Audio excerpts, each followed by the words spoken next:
नमस्कार।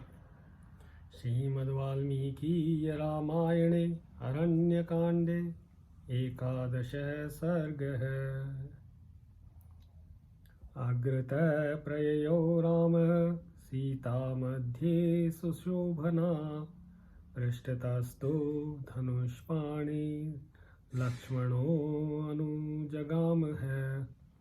तदनंतर आगे आगे श्री राम चले। बीच में परम सुंदरी सीता चल रही थी और उनके पीछे हाथ में धनुष लिए लक्ष्मण चलने लगे। तो पश्यमानो विविधान शैलप्रस्थान वनानि च, नदीश्च विविधारम्या जगमतुः सह सीतया। सीता के साथ वे दोनों भाई भांति भांति के पर्वतीय शिखरों, वनों तथा नाना प्रकार की रमणीय नदियों को देखते हुए अग्रसर होने लगे। सारंसाश्चक्रवाकांश्च नदीपुलिनचारिणः, सम्रासी च सपद्मानि युतानि जलजय खगेः। उन्होंने देखा कहीं नदियों के तटों पर सारस और चक्रवाक विचर रहे हैं और कहीं खिले हुए कमलों और जलचर पक्षियों से युक्त सरोवर शोभा पाते हैं। यूतबद्धांश्च पिशातान् मदोन्मत्तान् विषाणिनः, महिषांश्च वराहांश्च गजांश्च द्रुमवैरिणः। कहीं चितकबरे मृग यूत बांधे चले जा रहे थे, कहीं बड़े बड़े सींग वाले मदमत्त भैंसे तथा बढ़े हुए दांत वाले जंगली सुअर और वृक्षों के वैरी दंतार हाथी दिखाई देते थे। ते गत्वा दूरमध्वानं लंबमाने दिवाकरे, ददृशु सहितारम्यं तटाकं योजनायुतं। दूर तक यात्रा तय करने के बाद जब सूर्य अस्ताचल को जाने लगा, तब उन तीनों ने एक साथ देखा सामने एक बड़ा ही सुंदर तालाब है, जिसकी लंबाई चौड़ाई एक एक योजन जान पड़ती है। पद्म पुष्कर संवाधम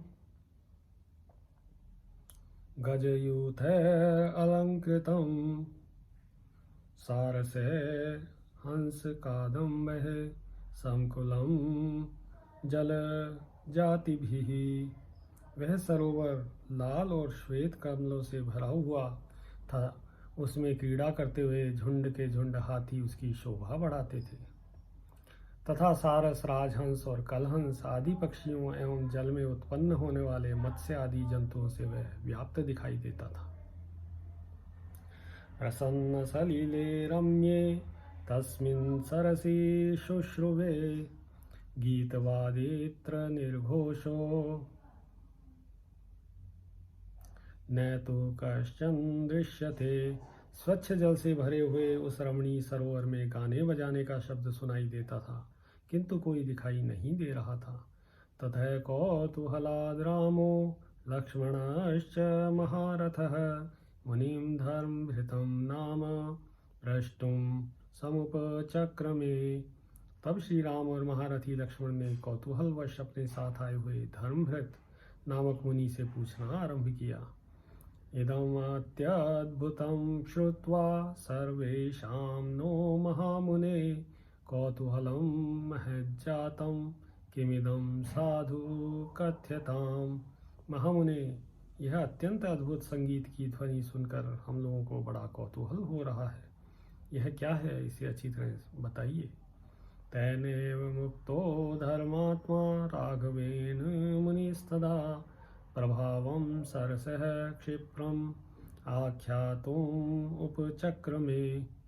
श्री रामचंद्र जी के इस प्रकार पूछने पर धर्मात्मा धर्मभृत नामक मुनि ने तुरंत ही उस सरोवर के प्रभाव का वर्णन आरंभ किया। इदं पंचाप्सरो नाम तटाकं सार्वकालिकं, निर्मितं तपसा राम मुनिना मांडकर्णिना। श्री राम, यह पंचाप्सर नामक सरोवर है जो सर्वदा अगाध जल से भरा रहता है। मांडकर्णी नामक मुनि ने अपने तप से इस का निर्माण किया था। सहिते पे तपस्तीव्रम मांडकर्णी महामुनि 10 वर्ष सहस्त्राणि वायुभक्षो जलाशये। महामुनि मांडकर्णी ने एक जलाशय में रहकर केवल वायु का आहार करते हुए 10 सहस्त्र वर्षों तक तीव्र तपस्या की थी। ततः व्यवस्थिताः सर्वे देवाः साग्नि पुरोगमः अब्रुवन् वचनं सर्वे परस्पर समागताः। उस समय अग्नि आदि सब देवता उनके तप से अत्यंत व्यथित हो उठे और आपस में मिलकर वे सब के सब इस प्रकार कहने लगे। अस्माकं कस्यचित् स्थानमेशे प्रार्थयते मुनिः इति संविघ्ना मनसः सर्वे तत्र दिवोकसः। जान पड़ता है ये मुनि हम लोगों में से किसी के स्थान को लेना चाहता है। ऐसा सोचकर वे सब देवता वहाँ मन ही मन उद्विग्न हो उठे। ततः कर्तुं तपोविघ्नं सर्वदेवैर्नियोजितः प्रधानाप्सरसः पंच विद्युच्चलितवर्चसः। तब उनकी तपस्या में विघ्न डालने के लिए संपूर्ण देवताओं ने 5 प्रधान अप्सराओं को नियुक्त किया। अप्सरोभिस्ततस्ताभिर्मुनि दृष्ट परावरः नीतो मदनवश्यत्वं देवानां कार्यसिद्धये। तदनंतर जिन्होंने लौकिक एवं परलौकिक धर्म ज्ञान प्राप्त कर लिया था, उन मुनि को 5 अप्सराओं ने देवताओं का कार्य सिद्ध करने के लिए काम के अधीन कर दिया। ताश्चैवाप्सरसः पंच मुने पत्नी त्वमागतः तटाके निर्मितं तासां तस्मिन्नन्त अर्हितं गृहम्।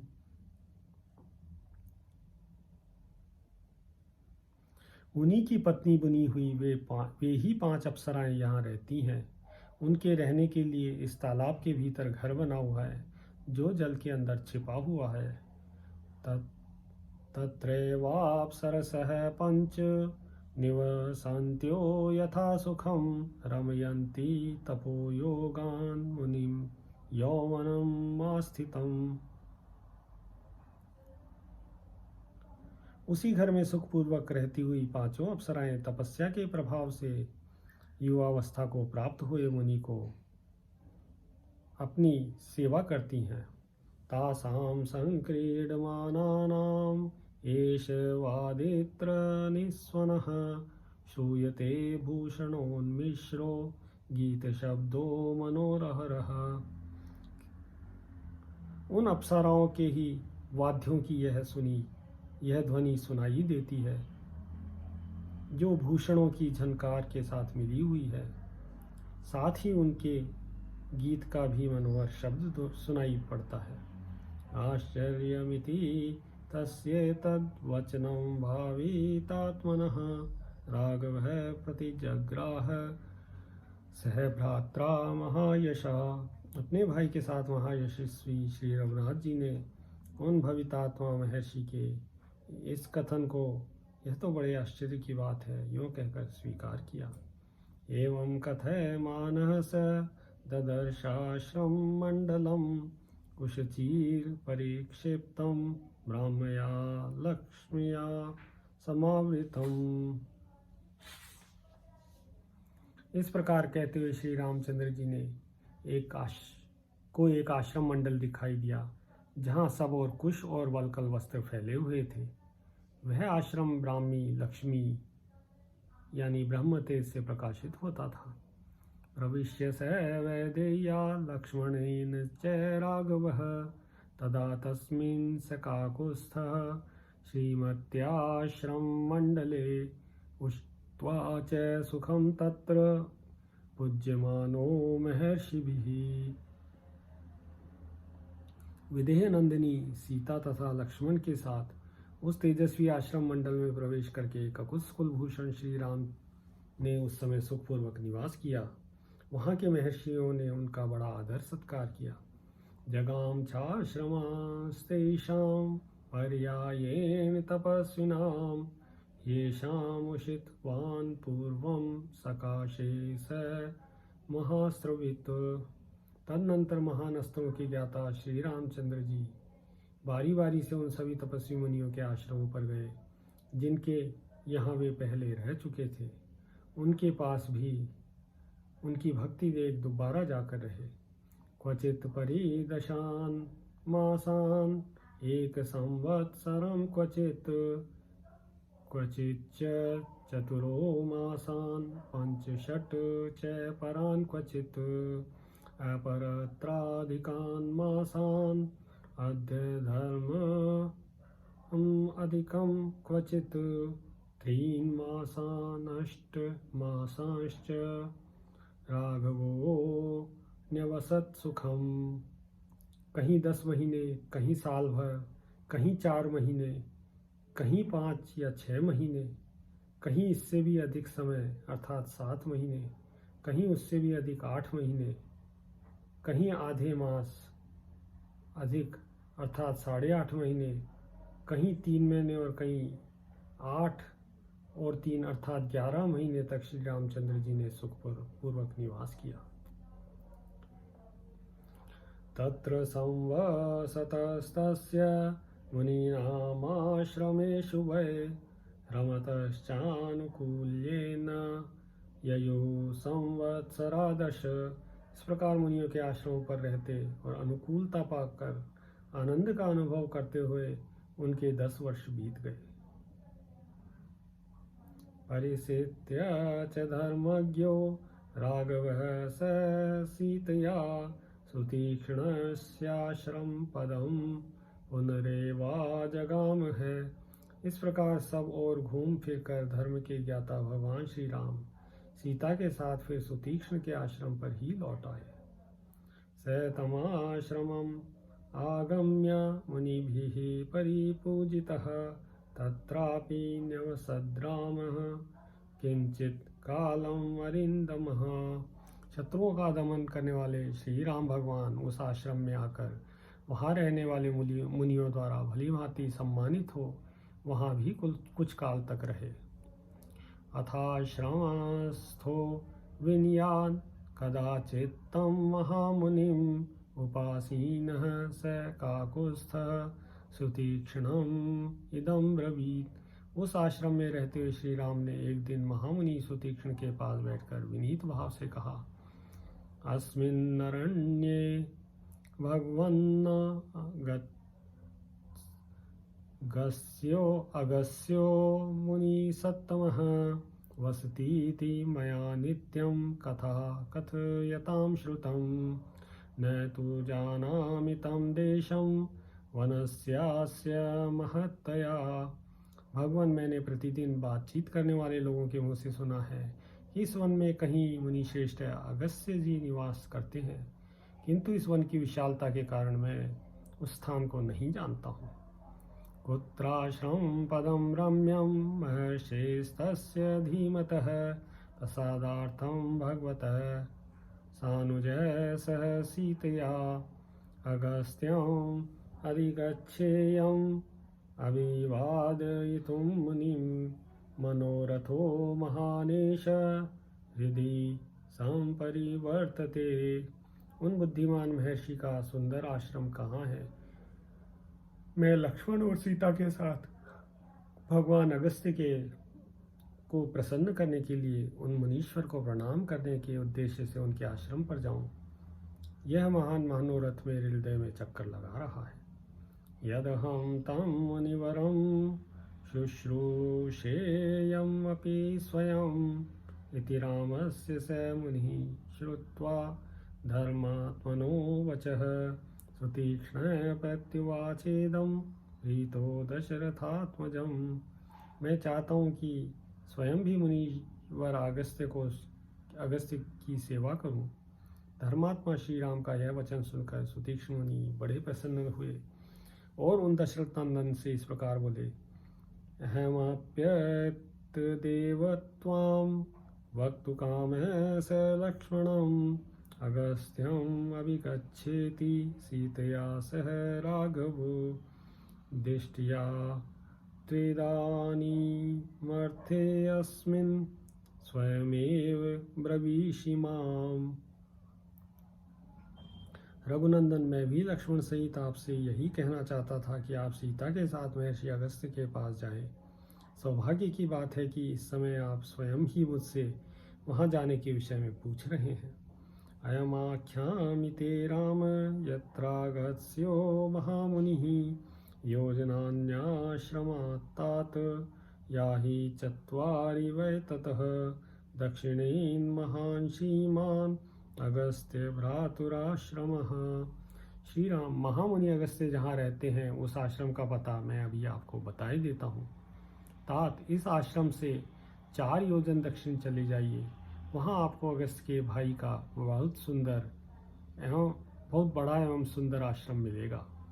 स्थली प्राय वनोद्देशे पिप्पली वन शोभिते बहुपुष्प फले रम्ये नाना विहग नादिते पद्मिन्यो विविधास्तत्र प्रसन्न सलिलाशयः हंसकारण्ड वाकीर्णाश्च क्रवा कोपशोभितः। वहाँ के वन की भूमि प्राय समतल है तथा पिपली का वन उस आश्रम की शोभा बढ़ाता है। वहाँ फूलों और फलों की बहुतायत है। नाना प्रकार के पक्षियों के कलरवों से गूंजते हुए उस रमणीय आश्रम के पास भांति भांति के कमल मंडित सरोवर हैं जो स्वच्छ जल से भरे हुए हैं। हंस और कारंडव आदि पक्षी उनमें सब ओर फैले हुए हैं तथा चक्रवाक उनकी शोभा बढ़ाते हैं। तत्र काम रजनीं व्युष्य प्रभाते रामगम्यतां दक्षिणां दिशम् आस्थाय वनखण्डस्य पार्श्वत् तत्रागस्त्याश्रमपदं गत्वा योजनम् अन्तरं रमणीये वनोद्देशे बहुपादपशोभिते। श्री राम, आप एक रात उस आश्रम में ठहरकर प्रातःकाल उस वनखंड के किनारे दक्षिण दिशा की ओर जाएं। इस प्रकार 1 योजन आगे जाने पर अनेकानेक वृक्षों से सुशोभित वन के रमणीय भाग में अगस्त्य मुनि का आश्रम मिलेगा। रंस्यते तत्र वैदेही लक्ष्मणश्च त्वया सह स हि रम्यो वनोद्देशो बहुपादप संयुतः। वहाँ विदेह नंदिनी सीता और लक्ष्मण आपके साथ सानंद विचरण करेंगे, क्योंकि बहुसंख्यक वृक्षों से सुशोभित वह वन प्रांत बड़ा ही रमणीय है। यदि बुद्धि कृता दृष्टुम अगस्त्यं तम महामुनिम अध्येव गमने बुद्धिम रोचयस्व महामते। महामते, यदि आपने महामुनि अगस्त्य के दर्शन का निश्चित विचार कर लिया है तो आज ही वहाँ की यात्रा करने का भी निश्चय करें। इति रामो मुनिः श्रुत्वा स भ्रात्रा विवाद्य च प्रतस्थे अगस्त्य मुनि मुद्दिश्य सानुगः स सीतया। मुनि का यह वचन सुनकर भाई सहित श्री रामचंद्र जी ने उन्हें प्रणाम किया तथा सीता एवं लक्ष्मण के साथ अगस्त्य जी के आश्रम की ओर चल दिए। पश्यन् वनानि चित्राणि पर्वतांश्चाभ्र सन्निभान् सरांसि सरितश्चैव पथि मार्गौ शानुगान्। मार्ग में मिले हुए विचित्र वनों, मेघमाला के समान पर्वतमालाओं, सरोवरों और सरिताओं को देखते हुए वे आगे बढ़ते गए। सुतीक्ष्णेनोपदिष्टेन गत्वा तेन पथा सुखम् इदं परम संभ्रष्टो वाक्यं लक्ष्मणं ब्रवीत। इस प्रकार सुतीक्ष्ण के बताए हुए मार्ग से सुखपूर्वक चलते चलते श्री रामचंद्र जी ने अत्यंत हर्ष में भरकर लक्ष्मण से यह बात कही। एतदेवाश्रम पदम नूनम तस्य महात्मनः अगस्त्यस्य मुने भ्रातु दश्यते पुण्यकर्मणः।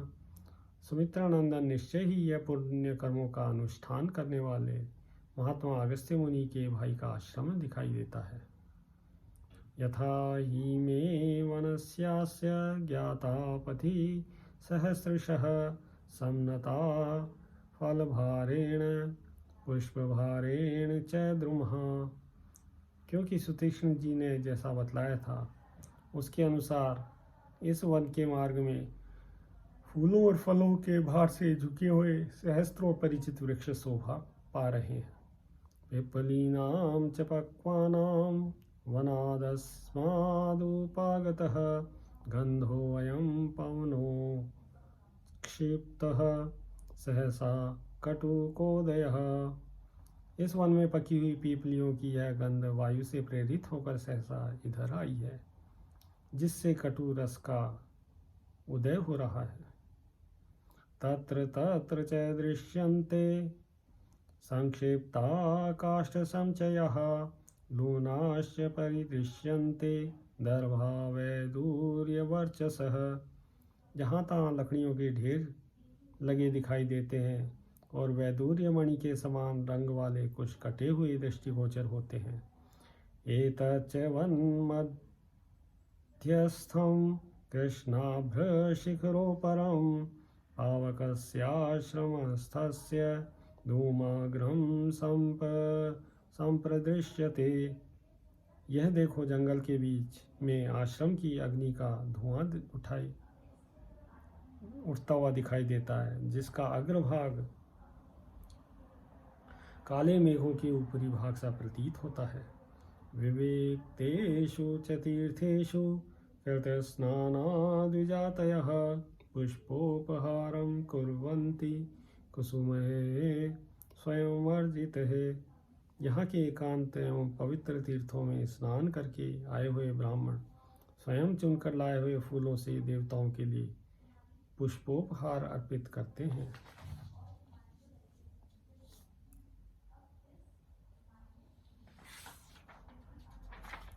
ततः सुतीक्ष्णवचनं यथा सौम्य मया श्रुतम् अगस्त्यस्याश्रमो भ्रातो नूनमेष भविष्यति।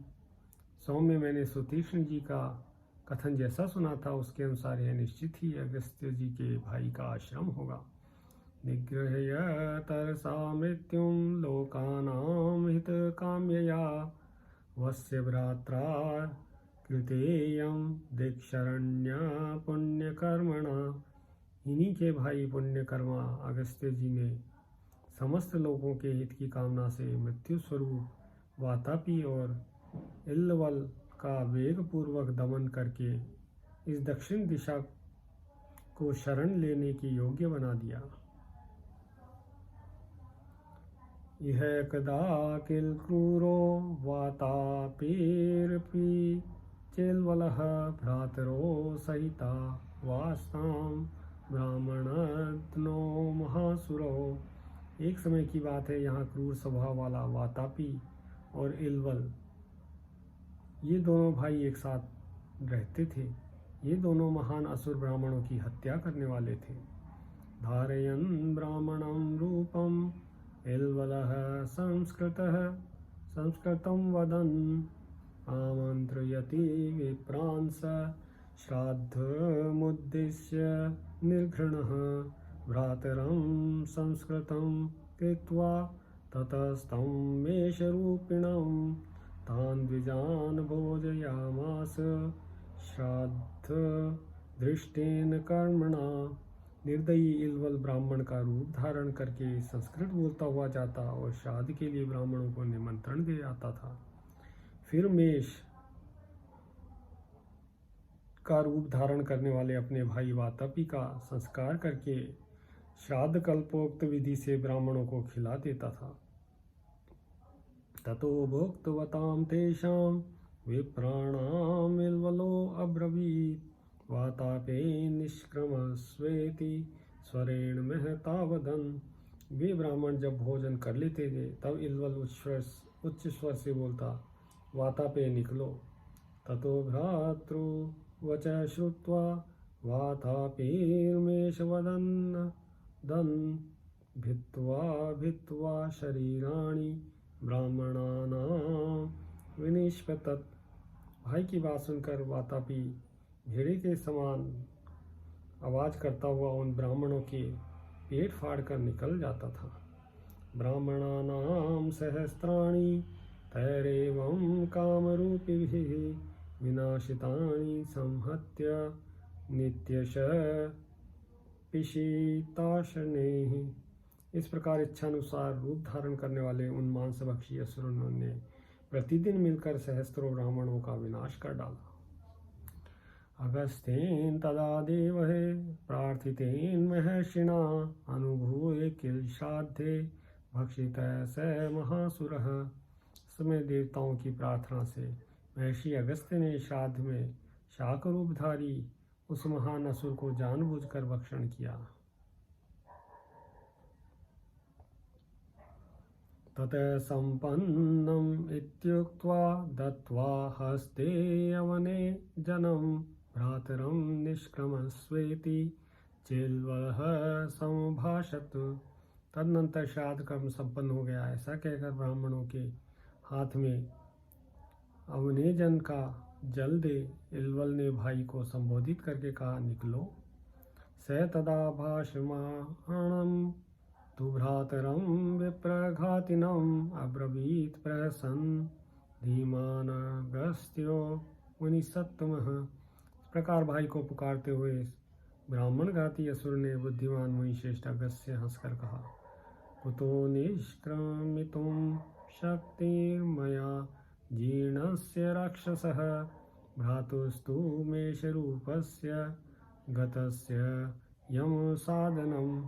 जिस जीव शाक रूपधारी तेरे भाई राक्षस को मैंने खाकर बचा लिया, वह तो यमलोक में जा पहुंचा है। अब उसमें निकलने की शक्ति कहाँ है। अथ तस्य वचः श्रुत्वा भ्रातुर्निधनं संश्रितं प्रदर्श वितुमारेभे मुनिं क्रोधान् निशाचरः। भाई की मृत्यु को सूचित करने वाले मुनि के इस वचन को सुनकर उस निशाचर ने क्रोधपूर्वक इन्हें मार डालने का उद्योग आरंभ किया। सोऽभ्यद्रवद् द्विजेन्द्रं तं मुनिना दीप्त तेजसा चक्षुषानल कल्पेन निर्दग्धो निधनं गतः।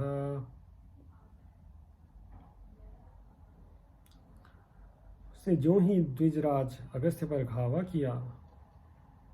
किया त्यों ही उदीप्त तेज वाले उन मुनि ने अपनी अग्नितुल्य दृष्टि से उस राक्षस को दग्ध कर डाला। इस प्रकार उसकी मृत्यु हो गई। तस्यायम् आश्रमो भ्रातुस् तटाक वन शोभितः विप्रानुकंपयासेन कर्मेदं दुष्करं कृतं। ब्राह्मणों पर कृपा करके जिन्होंने यह दुष्कर कर्म किया था, उन्हीं महर्षि अगस्त्य के भाई का यह आश्रम है जो सरोवर और वन से सुशोभित हो रहा है। एवं कथयमानस्य तस्य सौमित्रिणा सह रामस्यास्तं गतः सूर्यः संध्याकालोऽभ्यवर्तत। श्री रामचंद्र जी लक्ष्मण के इस प्रकार बातचीत कर रहे थे, इतने में ही सूर्यदेव अस्त हो गए और संध्या का समय हो गया। उपास्य पश्चिमां संध्यां सह भ्रात्रा यथा विधि प्रविवेशां पदं त्रंबर्षिं चाभ्यवादयत्। तब भाई के साथ विधि पूर्वक सायं संध्योपासना करके श्री राम ने आश्रम में प्रवेश किया और उन महर्षि के चरणों में मस्तक झुकाया। सम्यक प्रतिगृहीतस्तु मुनिना तेन राघवः न्यवसत्तां निशामेकां राष्ट्रमूलफलानि च। मुनि ने उनका यथावत आदर सत्कार किया। सीता और लक्ष्मण सहित श्री राम वहाँ फलमूल खाकर एक रात उस आश्रम में रहे। तास्यां रात्र्यां व्यतीतायां मुदिते रविमण्डले भ्रातरं तम अगस्त्यस्य आमन्त्र्यत राघवः। वह रात बीतने पर जब सूर्योदय हुआ तब श्री रामचंद्र जी ने अगस्त्य के भाई से विदा मांगते हुए कहा, अभिवादये त्वां भगवन् सुकुमस्योषितो निशाम् आमन्त्रे त्वां गच्छामि गुरुं ते द्रष्टुम् अग्रजम। भगवान, मैं आपके चरणों में प्रणाम करता हूँ। यहाँ रात भर बड़े सुख से रहा हूँ। अब आपके बड़े भाई मुनिवर अगस्त्य का दर्शन करने के लिए जाऊँगा, इसके लिए आज्ञा दे। गम्यतामिति तेनोक्तो जगाम रघुनंदनः यथोद्दिष्टेन मार्गेण वनम तच्चावलोकयन्। तब महर्षि ने कहा, बहुत अच्छा, जाइए। इस प्रकार महर्षि से आज्ञा पाकर भगवान श्री राम सुतीक्ष्ण के बताए हुए मार्ग से वन की शोभा देखते हुए आगे चले।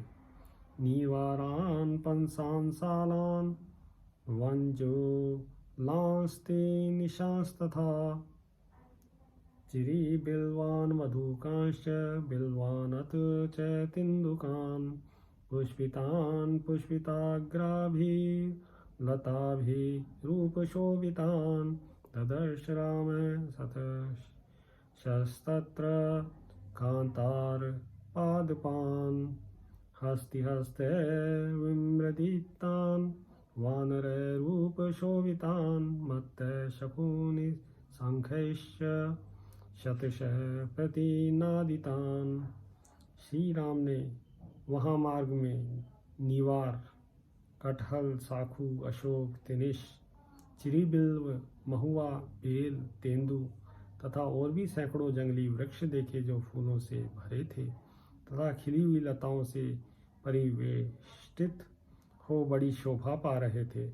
उनमें से कई वृक्षों को हाथियों ने अपने सूंडों से तोड़ डाला था और बहुत से वृक्षों पर बैठे हुए वानर उनकी शोभा बढ़ाते थे।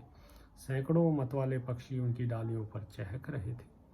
ततो अब्रवीत समीपस्थं रामो राजीवलोचनः पृष्ठतो अनुगतं वीरं लक्ष्मणं लक्ष्मीवर्धनम्। उस समय कमल नयन श्री राम अपने पीछे पीछे आते हुए शोभावर्धक वीर लक्ष्मण से, जो उनके निकट ही थे, इस प्रकार बोले। स्निग्धपत्रा यथा वृक्षा यथा क्षान्ता मृगद्विजः आश्रमो नातिदूरस्थो महर्षिर्भावितात्मनः। यहाँ के वृक्षों के पत्ते जैसे सोने गए थे वैसे ही चिकने दिखाई देते हैं तथा पशु और पक्षी क्षमाशील एवं शांत हैं। इससे जान पड़ता है उन भावितात्मा महर्षि अगस्त्य का आश्रम यहाँ से अधिक दूर नहीं है। अगस्त्येति विख्यातो लोके स्वेन कर्मणा आश्रमो दृश्यते तस्य परिश्रांतश्रमापहः। जो अपने कर्म से ही संसार में अगस्त्य के नाम से विख्यात हुए हैं, उन्हीं का यह आश्रम दिखाई देता है, जो थके मांदे पथिकों की थकावट को दूर करने वाला है। राज्य धूमा कुलवन श्रीरम माला परिष्कृतः प्रशांतं मृगयूथश्च नाना शकुनि नादितः। इस आश्रम के वन यज्ञ याग संबंधी अधिक धूमों से व्याप्त हैं। चीर वस्त्रों की पंक्तियां इसकी शोभा बढ़ाती हैं। यहाँ के मृगों के झुंड सदा शांत रहते हैं तथा इस आश्रम में नाना प्रकार के पक्षियों के कलरव गूंजते रहते हैं। निगृह्य तरसा मृत्युम लोकानां हितकाम्यया दक्षिणाधिकृतायेन शरण्या पुण्यकर्मणा तस्येदम् आश्रम पदम् प्रभावाद् यस्य राक्षसः दिगियं दक्षिणात्रासाद् दृश्यते नोपभुज्यते। जिन पुण्यकर्मा महर्षि अगस्त्य ने समस्त लोगों की हित कामना से मृत्यु स्वरूप राक्षसों का वेगपूर्वक दमन करके इस दक्षिण दिशा को शरण लेने योग्य बना दिया तथा जिनके प्रभाव से राक्षस इस दक्षिण दिशा को केवल दूर से भयभीत होकर देखते हैं, इसका उपभोग भी नहीं करते, उन्हीं का यह आश्रम है।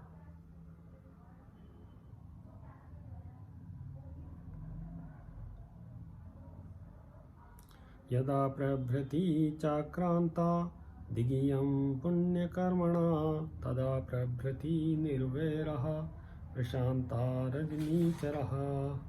पुण्यकर्मा महर्षि अगस्त्य ने जब से इस दिशा में पदार्पण किया है, तब से वहाँ के निशाचर वैर रहित और शांत हो गए हैं।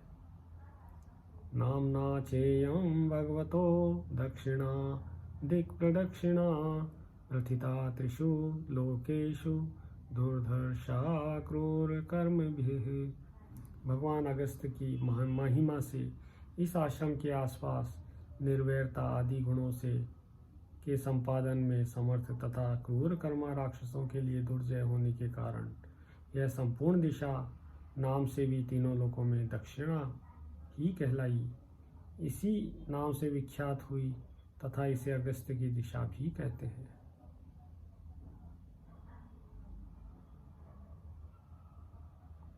मार्गम निरोधुम